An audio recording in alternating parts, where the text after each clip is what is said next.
This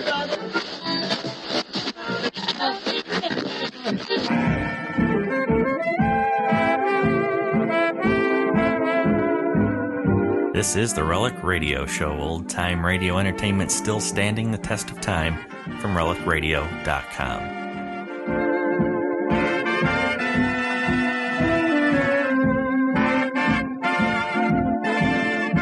Welcome back to the Relic Radio Show. Our weekly hour of radio drama begins with American Adventure. We'll hear Men of Iron, their story from February 9th, 1956. After that, it's Bold Venture, and The Bold Venture is Stolen.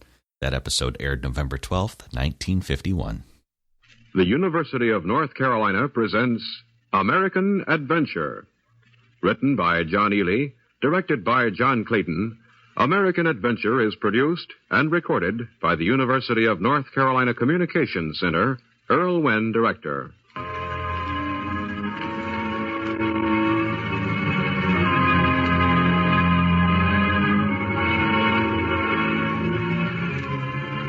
Nobody ever tells the story of Ezra Lee of Connecticut. And that's very strange because New England people talk about their heroes, as they should. But there's a reason they don't talk about Ezra Lee, why most of our history books don't mention his name. It's an acceptable reason. But we're going to mention his name anyway and tell his story. At least that part of his story that concerns the first year of the American Revolution, when General Washington was losing battles and losing ground. That concerns a place called Whitehall Stairs in New York Harbor.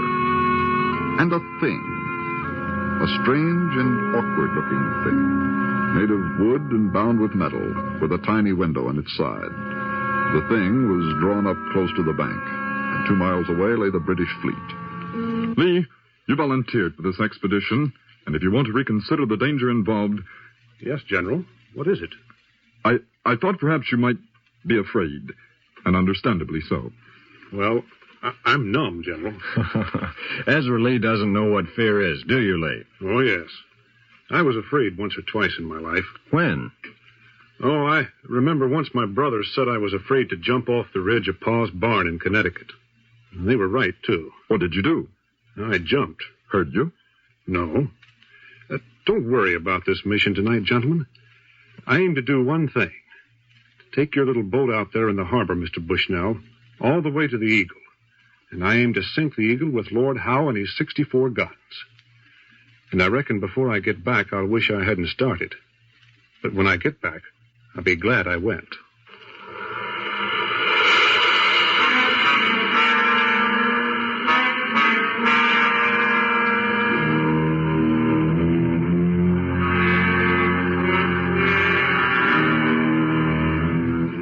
All right, Lee, go over it one more time. Look here, Mr. Bushnell.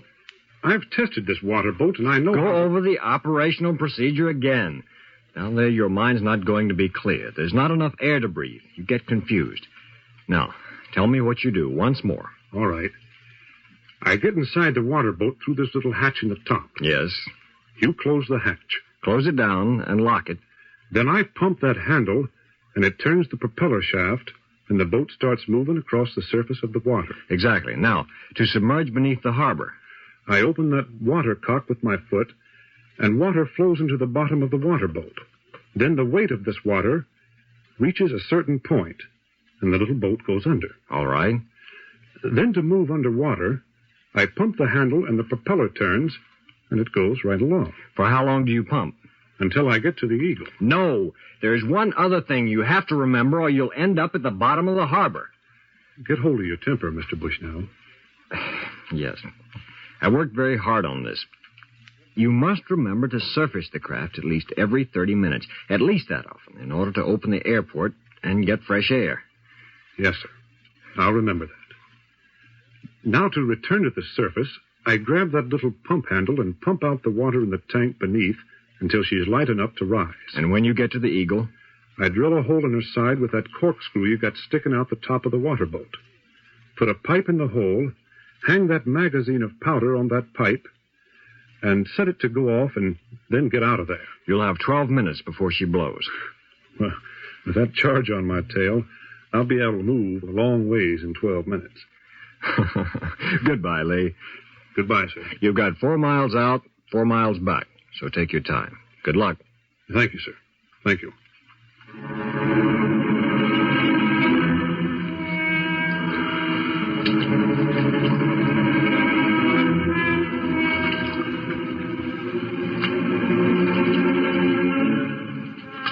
All right. Close the hatch and push me further into the water. Your compass working properly, Ezra? Now, let me see. Yes, it is, I guess. But this phosphorescent wood doesn't light up much. You can't hope for success without the compass. You sound like the voice of doom, Mr. Bushnell. Close the hatch and push me off. We'll be waiting for you, Ezra.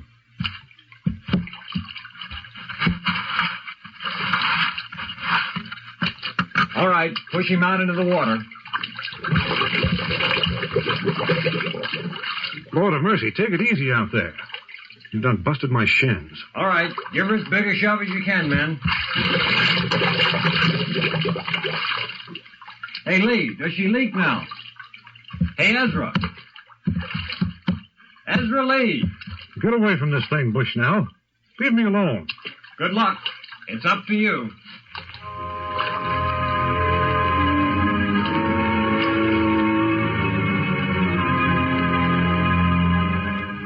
Ezra Lee sat in the tiny waterboat prison, sat in darkness. But through a small window he could look out, and so he could see the horizon and the clouds lit by moonlight.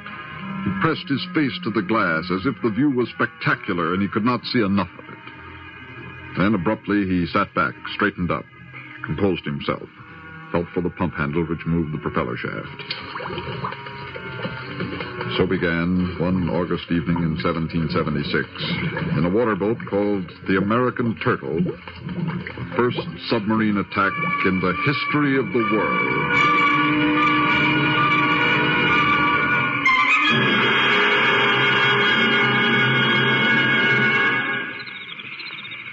How far out you reckon he is? Not far. It won't move fast. Why did you make that waterboat in the shape you did? Oh, it seemed to be better. The pear shape makes it impossible for it to turn over in a current. Or unlikely, at least. Yes, that's true. So I put it together like that. Been working on the idea a long time. General Washington has great hopes for it, but I feel he reached out in desperation for some possible way to hold New York. This idea came along, and he grabbed at it. He says it's a concept of genius. I believe his hopes will be realized tonight. Concept of genius. There's much depending on that young man out there, locked in a wood and metal prison, looking in the darkness for a 64-gun British vessel. I wonder what he's thinking. Pump, Lee, pump. Lee, pump. Pump, Lee, pump. Pump, Lee, pump. Pump, Lee, pump. Pump, Lee, pump. Jump, Lee, jump. Jump, Lee, jump. Jump, Lee, jump. Jump, Lee, jump. Jump, Lee, jump. Jump, Lee, jump. Jump, Lee, jump. Jump, Lee, jump. I told you Ezra was a sissy. Always has been. Why, before I was his age, I'd jumped off higher roofs than that. Jump, Lee, jump. Jump, Lee, jump. What's the matter, boy? You got up there to the peak of the roof, but you wouldn't jump, would you? Are you afraid, boy? Sure he's afraid. Takes a brave boy to leap off a barn roof. That makes the third time you told us you was going to jump. Third time you've been up on that roof, Ezra. But you never do jump. We come out of the house and stand here waiting, but you don't jump, Ezra. I come up from the field this time to see you jump, Ezra, but you didn't jump. Jump, Lee, jump. Jump, Lee, jump. Oh, what does Mama know about it? I tell you, I've jumped off that roof before. Sure he has. I seen him. Go on, Ezra. What's the matter, boy? You're not afraid, are you? Go on and jump, Ezra. Jump. Jump, Lee, jump. Come on and jump, Ezra. Jump, Lee, jump. Jump, Lee, jump. Jump, Lee, jump. Jump,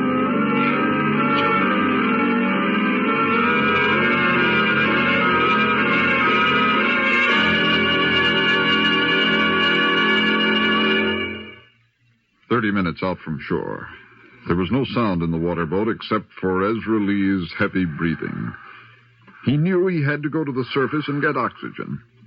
But he had forgotten how to surface the craft. His mind was dulled. He could not remember. His hand moved to the handle of the water pump, touched it, rested there. But he didn't move the pump handle. Instead, his foot went to the watercock and opened it. Then he blinked his eyes as more water flowed into the vessel. He turned off the watercock. The noise worried him. Or perhaps he realized that more water would only take him further down into the Hudson River. He ran a hand over his face. He leaned forward on the small seat that had been provided for him. He wiped his face with his hand. He loosened his shirt collar. He tore at the front of his shirt, but the noise of the cloth tearing startled him. He shook his head erratically. Then, as if forcing himself out of a deep sleep, he sat erect, shook his head, then looked down at the wooden handle. He touched it. He put his huge right hand around it. Then he began to move it and pumped the water out of the water.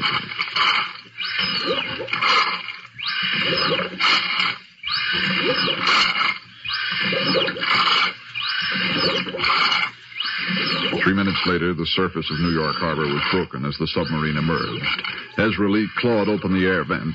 Fresh air surged in. He leaned his head back and breathed deeply. It was always the same, even in the trial runs, always difficult to remember.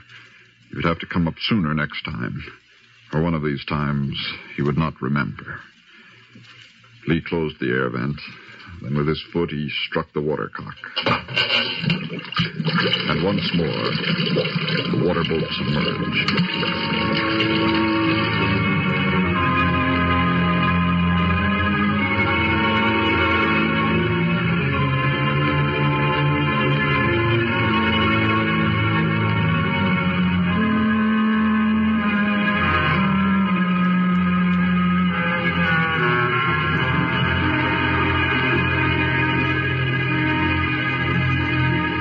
Maybe the British saw him when he broke water. Not likely. Why should they keep careful watch, knowing how helpless we are to do them harm? Don't suppose they'd know what it was, even if they did see it. How far out was he? A third of the way to the British fleet. Doesn't seem far to me. I expect it does to Ezra Lee. Yes. Messengers? Yes, sir. When did you ride to General Washington? Tell him Ezra Lee is a third of the way.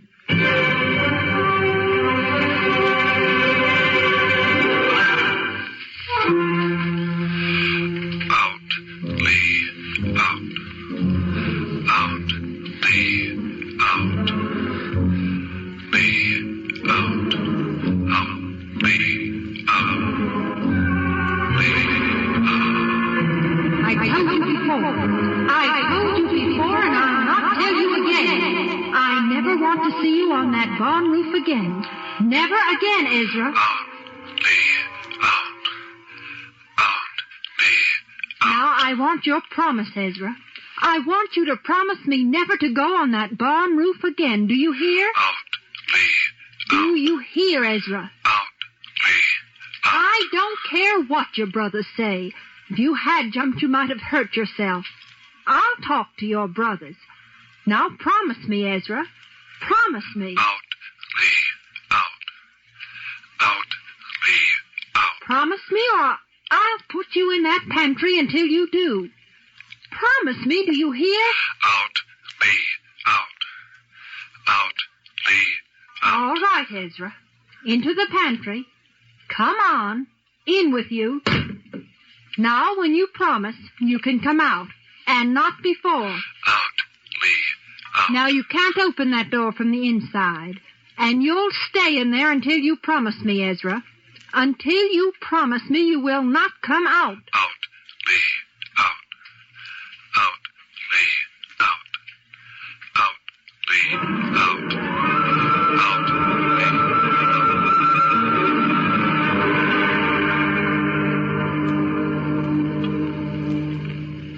Two-thirds of the way from shore, the first American submarine lay on the surface of New York Harbor.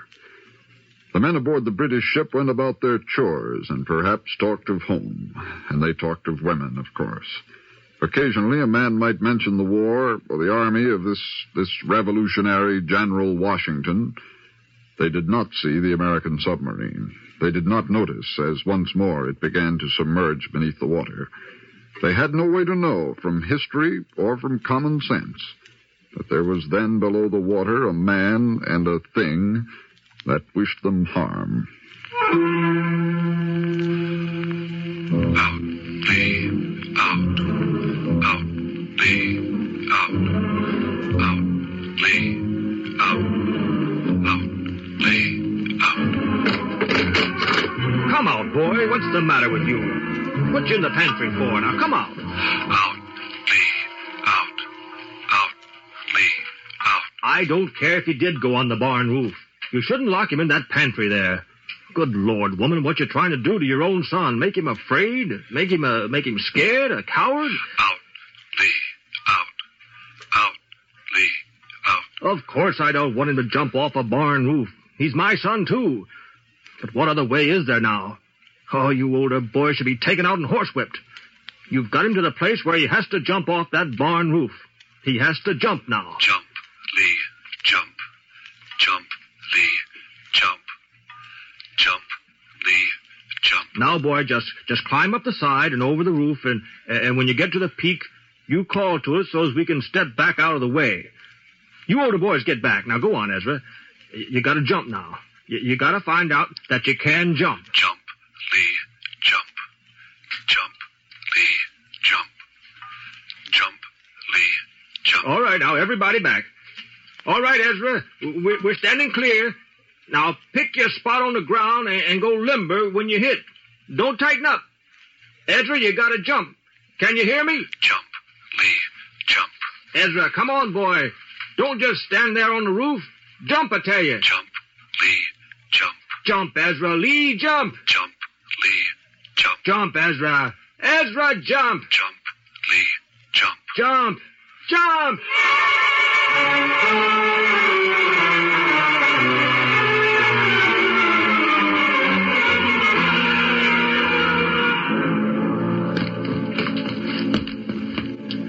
There, boy. It's all right. You did it. You older boys see Ezra did it. You're all right, boy. You're all right. You got no need to be afraid anymore. That's what you have to do sometimes, boy. You gotta jump. When you can't overcome your fears, you gotta jump in spite of them. That's what even a really brave man must do sometimes. Jump in spite of them. Jump, leave, jump. Jump, leave, jump. Jump, leave, jump.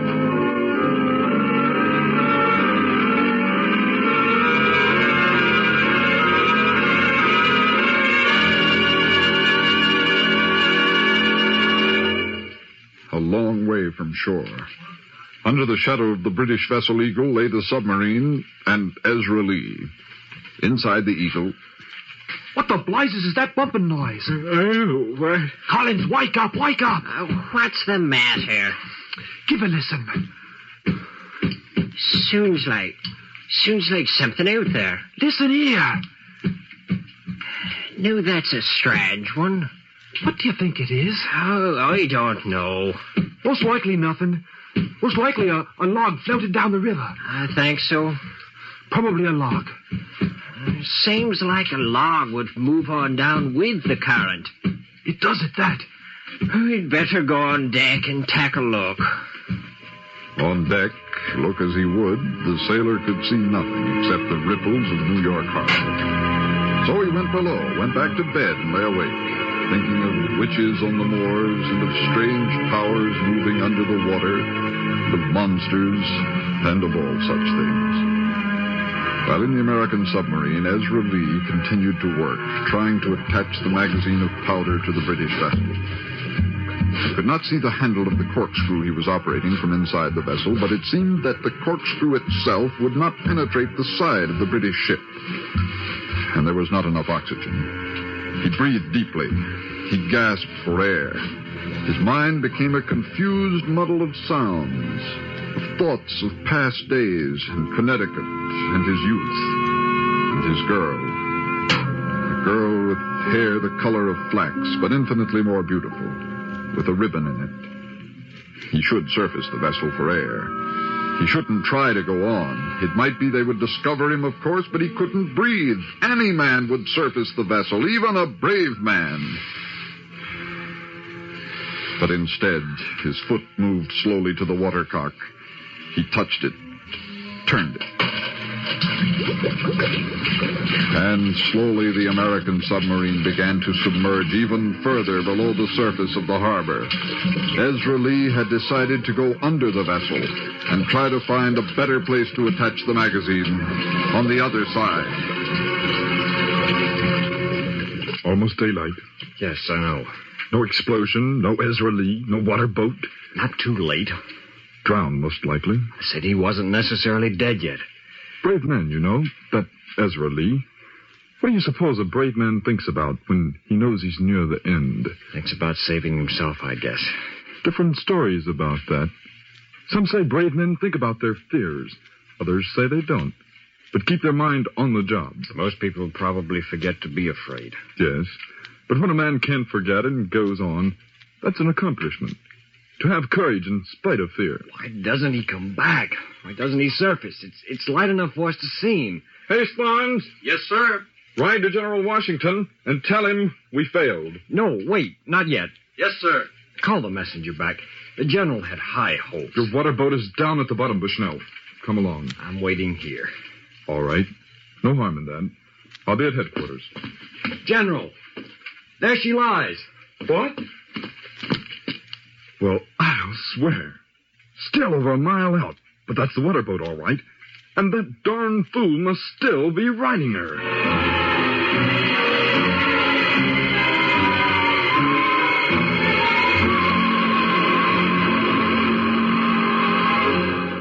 Did you do all right, Ezra? Well, that's a fine boat, Mr. Bushnell. But that British flagship is coated with metal. Metal? I reckon that's what it is. I couldn't bore a hole in her bottom. You got to the ship? Yes, sir. She'd have blown, but I couldn't attach the magazine. With all the dangers, the impossible situations, the one thing we didn't know defeated us. One thing. Now, what's your temper, Mr. Bushnell? Something that could be fixed easily. A different drill, perhaps. It couldn't be too thick a metal on the ships. Well, that's all you need. A new drill. Look, Lee, Ezra. Yes, sir? I have all day to figure out a way to attach that magazine of powder to the flagship. All day to get ready. Yes, sir? And then tonight, Lee. I reckon I know what you want, Mr. Bushnell. Will you do it? I reckon so. I know General Washington will be pleased. Well, I never was one for decorations. Not for just jumping off a barn or something like that. You get that drill problem fixed, Mr. Bushnell, and tonight I'll put myself back out there and attach the magazine to the Eagle.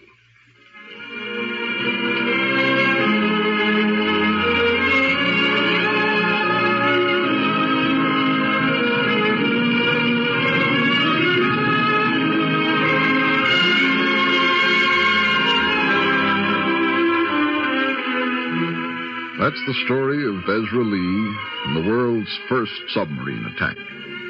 For a second night, Ezra Lee took his place inside the American underwater boat called the Turtle, and once more the hatch was clamped down and he was pushed off into the water. Once more, he started out to fight the British fleet, alone. And once more, he failed, this time because a seaman spotted his strange craft when he surfaced for air. So there's the reason Ezra Lee's name is not listed in the history books. He failed. But we like his story even so. And we feel good about presenting it after these 18 decades of American independence. The story of Ezra Lee of Connecticut, decorated for bravery by General George Washington, a man of honor.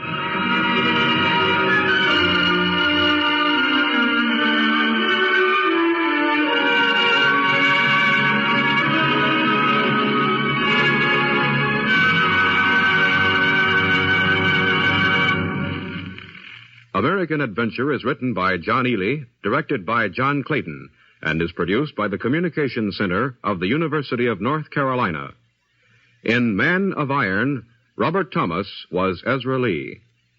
American Adventure is recorded in the studios of the Department of Radio, Television, and Motion Pictures on the campus at Chapel Hill.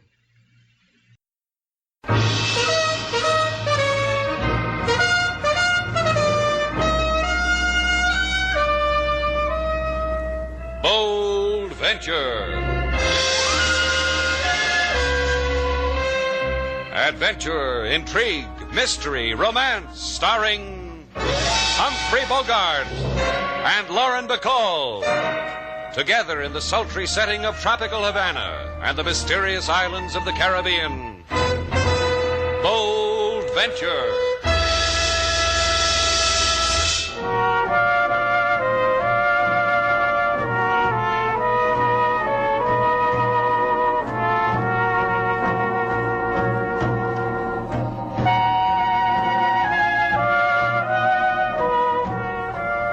Once again, the magic names of Humphrey Bogart and Lauren Bacall bring you Bold Venture and a tale of mystery and intrigue.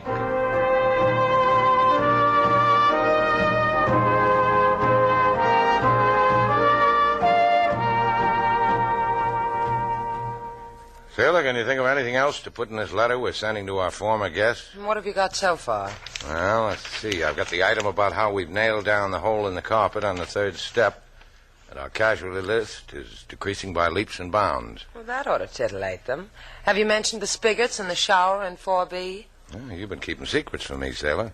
What do you know about the spigots in 4B that I don't know? Well, I had King change them around. That sounds like fun. How come I wasn't invited? Now, when you turn on the spigot that says hot, hot water comes out. If there's any hot water. Who can ask for a squarer deal than that? Shannon! Huh? You say something, Sailor? Shannon! What happened to your voice, Sailor? You've been taking those dramatic lessons again? Go pour your face in a waffle iron. You're being paged out on the patio. Don't pout, Sailor. Someday it'll happen to you.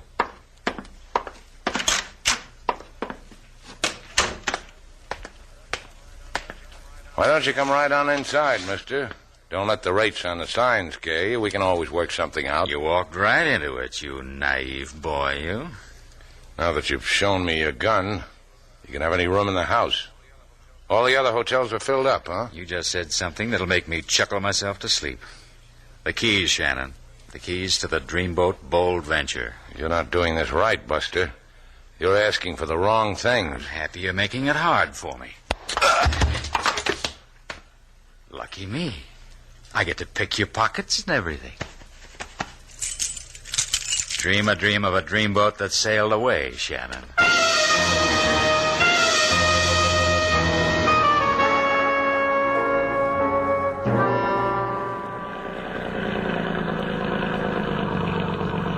This Bold Venture handles like a sweet dream, Paul. Don't fall in love with it, kid. Just dock it. What's the matter? You nervous? Dock the boat.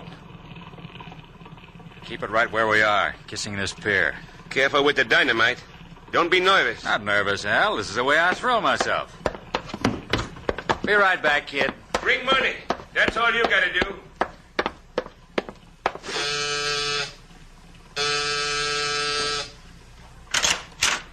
Good evening, Chico. Buenas noches, senor. But you have the wrong place, see? I've been thinking of this place day and night. Oh, senor. What is it you wish? Part of it is this. Inside. This, my boy. Now close the door. Close it. You want this gun to let the air whistle through you. No. Oh, nice. You did that good. What mistake are you making, senor? This is the office of the Tomosino Refining Company. I am but the night watchman. I do not know what... Tell your friends. Tell them all about it. Oh, you're not such a big safe at that, are you?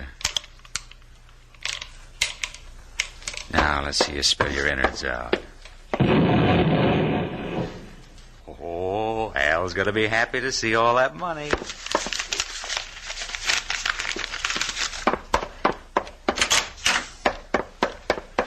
Senor! Come back!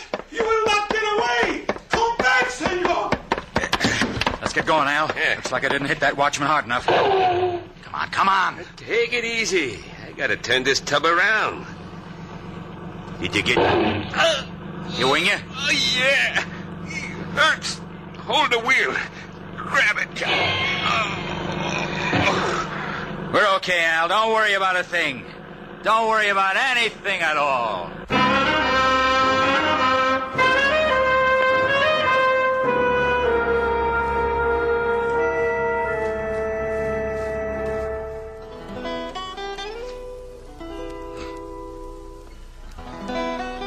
It'll leave a scar where I hit you, Slate. So, now girls will stop in the street and say, who's that interesting fellow with the interesting scar on his forehead? And you know what? I'll tell them. But you can no longer ask them would they care to go for a boat ride, Mr. Slate. Yeah. What are you going to do now that you've run out of bribes, Slate? You've been barred from our better streetcars. Now, let's worry about one thing at a time, huh, Sailor? Right now, I'm in the mood to shed another tear for a boat I built my life around. I called the Lost and Found Department of the police again, Mr. Slate. Yeah, what'd they say? They say no boat. Don't call us. We'll call you. They'll find it, Slate. Everyone knows the bold venture. Somebody's bound to. No, I'll get it. I'll get it. Slate Shannon speaking. I shall wait for you on Buonapo Beach, senor. Do not keep me waiting too long. I bubble with secrets of the bold venture. I wait. You bring yourself? Yeah, I bring myself. Come on, sailor. Let's go talk to a man who's bubbling with all kinds of things.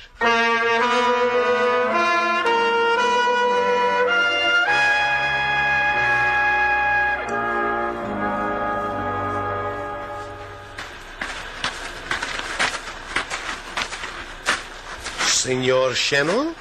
That's right. Who are you? What about the senorita? You'll never know, amigo. Start saying what you have to say, Chico. A man can catch the croup in this night air. See, that is why we shall make it rapid. First, to prove to you my sterling character, all I wish is 50%. 50% of what? Oh, forgive me, I did not explain. I shot at you earlier this evening. You must have used a short, flabby gun, Chico, because... I am not Chico. I am Senor Malaga, night watchman at the Tomasino refinery. Malaga, to you with the senor in front. Slate, turn your back to the man with the senor in front. Let's get out of here. Now, wait a minute. How'd you know anything about the bull venture, Malaga? To refresh your memory, I will give you several items. Item 1, the Tomasino refinery was robbed tonight. A fact which I reported to the police. I give you a hearty slap on the back for citizenship. So what's the bold venture got to do with it? You know too well the bold venture was used as the method of getaway for the crime I mentioned in item 1. You are the man who drove the boat away. I consider this intelligence as item 2.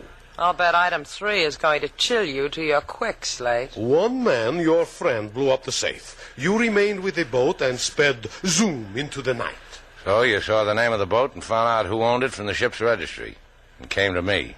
And now you want 50% of what was stolen. See how you are right. Or I will make a return appearance at the police and breathe your name. You're going to breathe it, huh? Inhale deep, Chico. Come on, sailor. We'll take it from here.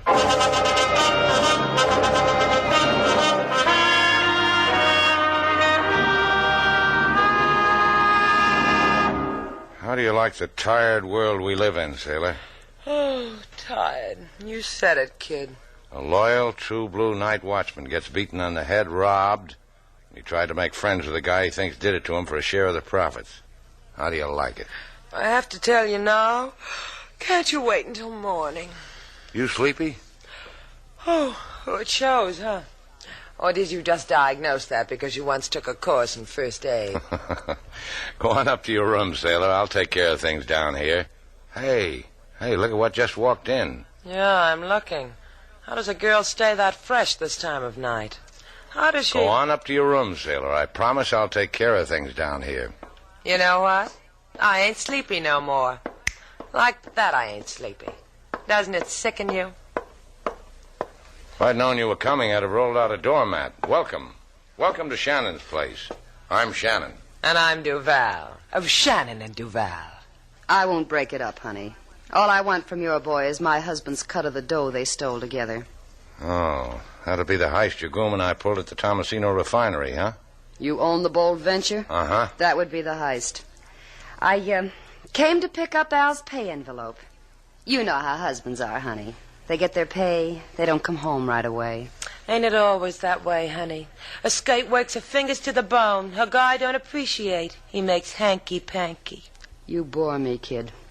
The dough, Shannon. I want Al's share of the dough. When we were married, we swore community property to each other. You won't live to break up a love like that.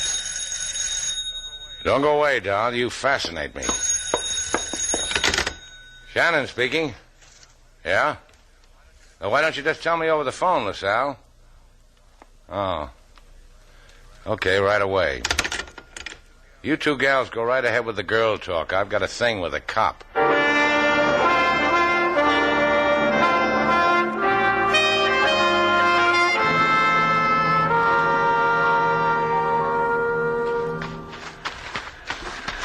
Here, Shannon.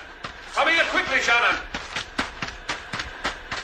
Hey, you found it, Inspector LaSalle. You found my boat. You are happy, see? You bet I'm happy, see? I was starting to get frantic, see? Do not stop getting that way, Senor Shannon. Well, what are you talking about? Come aboard the boat. I will show you. What's on your mind? Come aboard. All right.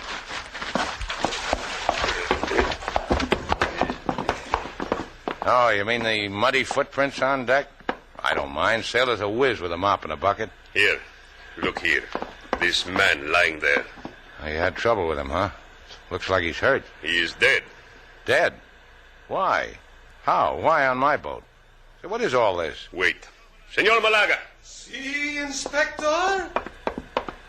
Malaga? Hey, that's the... I said wait. Hey, Malaga, take a good look at this man. I have looked. I have made up my mind. This is the man who robbed the refinery, eh? I should have brained you the first time. Do not let him touch me, Inspector. This is Shannon, or my gun will cripple your intentions. Hey, that is better. Now you are merely under arrest for murder.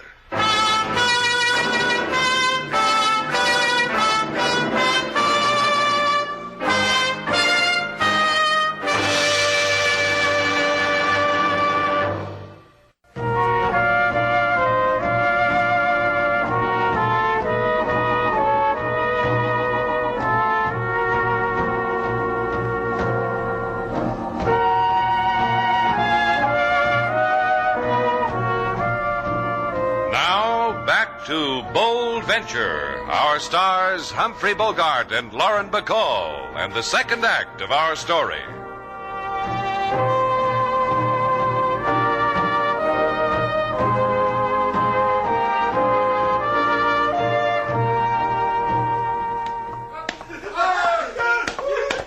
Please observe, Miss Duval, how the penal system of Cuba provides for the recreation of our cutthroats. Volleyball. It gets rid of the energy. Why isn't Slade playing? Why is he just sitting there with a bicycle pump? This worries me, too. We will find out. Senor Shannon, venga aquí. Come here. He looks tired. It's about time you got here, sailor. You don't have to snap at me. What's the matter? Won't the other fellows let you play? Won't let me play. I'm the coach, sailor. We're going to tour, give exhibitions at all the pokies in the Caribbean. Oh, it'll be like old times for you, Inspector LaSalle. Mind if I talk to the man alone? For 1 minute. And this is against the rules. I only acquiesce because of Senor Shannon's contribution to our athletic program. What'd you find out, sailor? I didn't find out anything. Look, sailor, what did that woman tell you after I left? Nothing. She walked out in back of you. Well, you got to do something. Find that night watchman, Malaga. Make him say he was mistaken. Make him say he never saw me before. How am I going to do that? Just let him stare at you. It'll make him forget everything he ever knew. I want to learn all over again. Stop melding, sailor. Here comes LaSalle.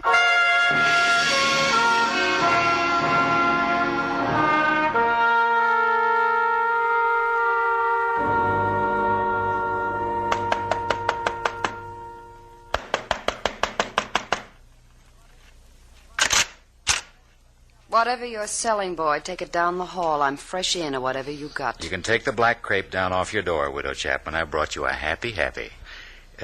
This is a hallway with a big ear, honey. Why don't we go inside? Tell me first, with who do I have the pleasure? Call me Paul, because that's what Al called me. When he died, he whispered my name. Paul. Like that. You try it, honey. You, brought his widow Al's gift from beyond? Uh-huh. In the right-hand coat pocket. Well, why do you let a widow stand out in a cold hall? Why don't you take her inside? Come on. All right, the dough, the money, the cash. Gimme. Here. $5,000. Al told me he'd knock off at least 10 on that job. Did he? Did he now? Well, it was only a comment. A girl can be happy with 5,000 and no husband to guide her. Just for that, just because you're so nice, I'll throw in me for nothing.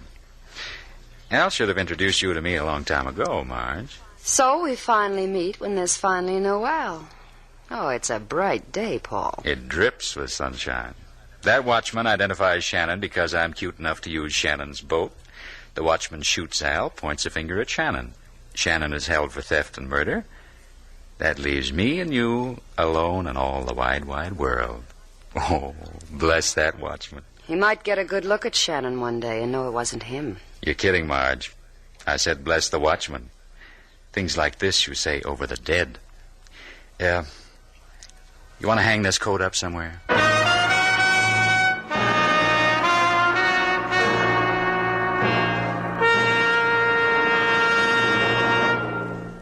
You will pardon the disposition of my house, senorita, but I did not expect such as you. Don't apologize, Malaga. I like your place. Cozy and homey. Such as you, senorita. Never have I been so close to one such as you. I am not distasteful to you. Distasteful isn't the word. I am happy. You're going to tell the police you made a mistake, aren't you? You didn't see Slate at that robbery. For you? For me. Whatever you... Oh, pardon, senorita. Senorita! Malaga, what happened? The knife, it eats at my heart. The pain...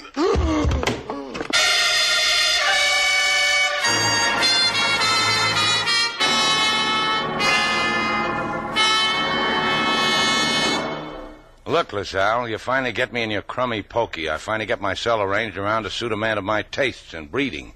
Why don't you let me enjoy it? I will keep you from your cozy cell only a few moments, Shannon. Now, look, don't pull a gun on me. I'll stay and chat with you. You're really lonesome, aren't you, kid? Oh, the gun in my hand is only that I feel nude without it. Policemen have nightmares where he's in a room with a desperate killer and there is no gun in his hands. I'm in your nightmares, too, huh, kid? Lucky me. You are decorating my office, Shannon, because Malaga, the watchman who identified you, has been killed dead with a knife. Confess to me who are your hooligan comrades. The hooligans who murder for you while you are in jail. The hooligans who... Let's see now. There's Peppy the Dirk. He's our number one hooligan, and there's Waxy the Finger. They call him that because he always got his finger in his mouth. And... Do not make funnies with me, senor.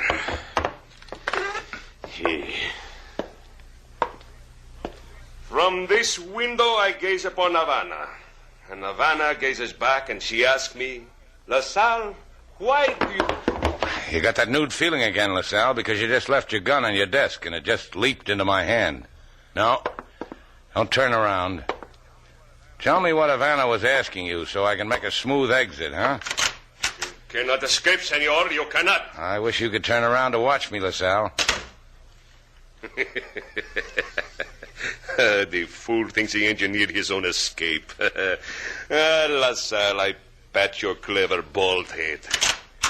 Here, pat it with your gun, LaSalle. I don't understand it, but thanks. Get out of here. I give you a chance to prove yourself not guilty. Take it before I change my stupid mind.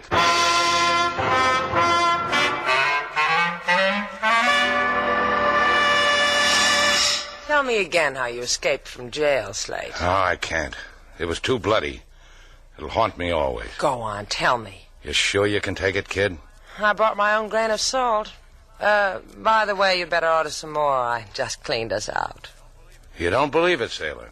You don't believe how I held LaSalle in front of me as a human shield, mowed down 3 finks who stood in my way. Finks I swore to get.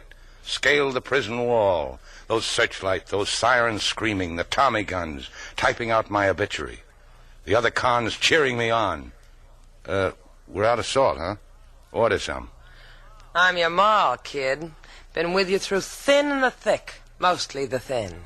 So out with it, knucklehead. What really happened? It's like I told you, sailor. Mr. Slade, a little boy just came to the door. He had a message for you. I took it. A little boy with torn pants. Yeah, but you can sew them up later, King. What message? From a man of the name Paul. This Paul waits for you on Verdugo Key. He say if you want to sit in the fat lap of luxury to bring the Bold Venture. Who wants to sit anywhere else? Let's go, sailor. I've been waiting to get a fat lap thrown at me. I owe one to LaSalle.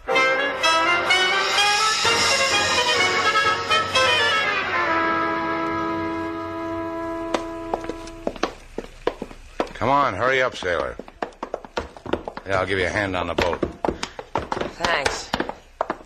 I always like to watch a guy hand a girl onto something. Well, if it isn't the man who heisted my boat key, what do you want this time? You were just going over to Verdugo Key to get me. I'm saving you trouble. Point of information. Is your name Paul? Paul. Me and my gun have been reading the papers and wondering about you, Shannon. How come you break out of prison and go right home and the cops never touch you? I remember the boys at Christmas. That's not why. What'd they do, deputize you to find me? Because you're the only one who knows who to look for, because I once stole your boat to blast a safe. Tell them who I am, sailor. What? Go ahead. Tell them how we got this boat. Well, the lady who owned it wasn't pretty, but she was middle-aged and wealthy. I believe the phrase is, she was a sucker for a con. What's she trying to say, Shannon? She's trying to tell you that you and I can match backgrounds. You want proof? Just that, proof. Well, there's an easy job we can pull tonight. Consuelo's a jewelry shop on the tourist pier. It's a cinch. This time of night, she's counting money.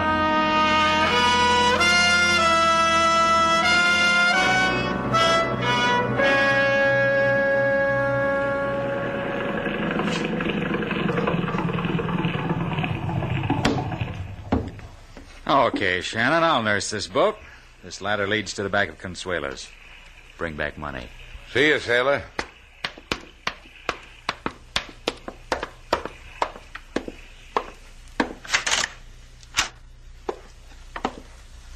Consuelo.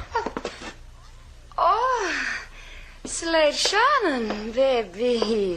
Why do you walk in my shop the back way on tippy toe? You can come in the front on your flat feet. Do me a favor. Oh, wait, I go call my home, tell him I work late at the store tonight. All I want you to do is scream. This is a new approach from the United States? Please, if you've ever done anything for me in your life, scream. All right. Okay, you did fine. I need some money, Consuelo, a lot of money, all you've got in the store. You can throw in some choice diamonds, too. You are in trouble, dear one to me. Yeah, a lot of trouble.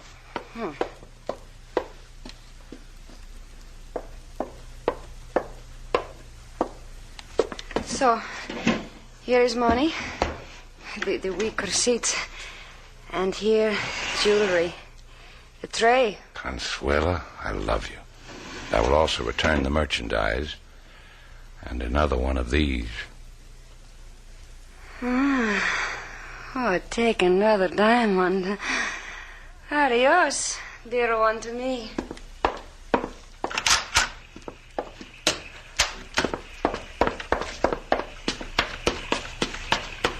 What'd you bring back, Shannon? Cash box full of money and a tray full of jewelry. Here. Oh, we get friendlier all the time. We heard her scream, Slate. What did you do to her? When I left her, she was numb. Let's get out of here.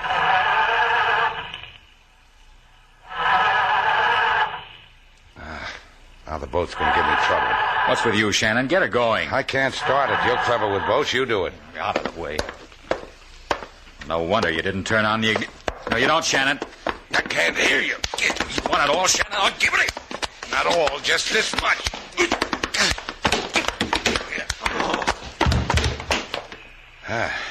Is it all over now? Can we go home? Sure, sailor. First we dump this guy on LaSalle's doorstep. Then we go wherever you want.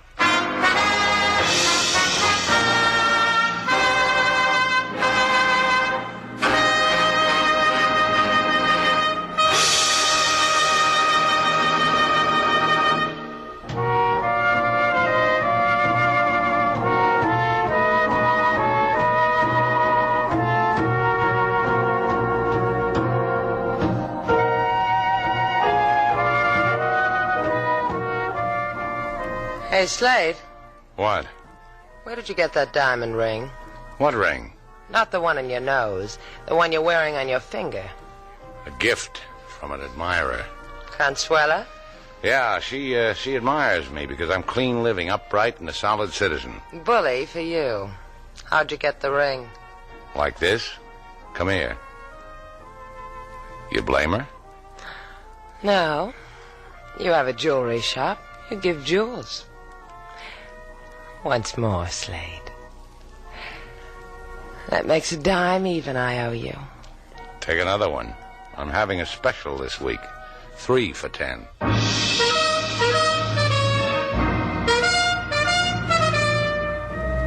And so our two stars, Humphrey Bogart and Lauren Bacall, have brought to a close our latest bold venture story. Special music was composed and conducted by David Rose. May we invite you to listen again next week at this time for another exciting adventure starring Humphrey Bogart and Lauren Bacall together in Bold Venture.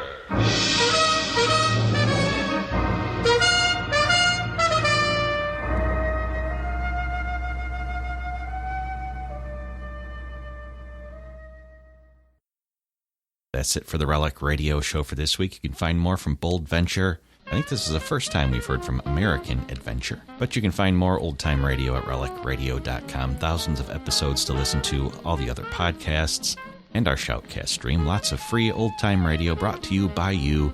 If you'd like to help support this, the shows, the whole endeavor, visit donate.relicradio.com or click on one of the links on the website. Thanks again to everyone who's helped out. Thanks for joining me today. Be back next Tuesday with another episode of the Relic Radio Show.